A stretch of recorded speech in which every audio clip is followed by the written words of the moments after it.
वेदगंगा नदीतील दूषित पाण्यामुळे भुदरगड तालुक्यातील मडिलगे खुर्द गावात कावीळीची साथ पसरली आहे। 18 जणांमध्ये कावीळीची लक्षणं आढळून आली आहेत। त्यांच्यावर गारगोटी, मडिलगे बुद्रुक आणि कूर इथल्या आरोग्य केंद्रांमध्ये उपचार सुरू आहेत। नेहमीप्रमाणे आरोग्य विभागाला उशिरा शहाणपणा सुचलाय। आता या विभागानं घरोघरी सर्वेक्षण सुरू केलंय। वेदगंगा नदीतील दूषित पाण्यामुळे भुदरगड तालुक्यातील मडिलगे खुर्द गावात कावीळीचा प्रादुर्भाव झालाय।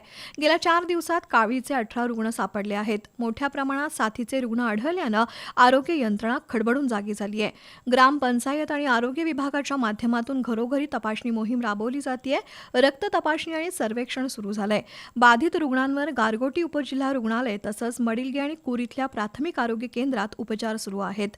काही जणांच्या प्रकृती सुधारणा झाल्यानं त्यांना डिस्चार्ज देण्यात आलाय, अशी माहिती तालुका आरोग्य अधिकारी डॉक्टर आनंद वर्धन यांनी दिली। सरपंच कृष्णात मांडे, डॉक्टर सुमेध कांबळे, प्रकाश फराकटे, ग्रामसेवक सुनील भारमल, नूतन देसाई यांच्यासह आरोग्य सेवक, आशा आणि ग्रामपंचायत कर्मचारी प्रतिबंधात्मक उपाययोजना राबवत आहेत। पंचायत समितीचे गटविकास अधिकारी डॉक्टर शेखर जाधव यांनी मडिलगे खुर्द गावाला भेट देऊन आरोग्य यंत्रणेला जलद उपाययोजनेसाठी सूचना दिल्या।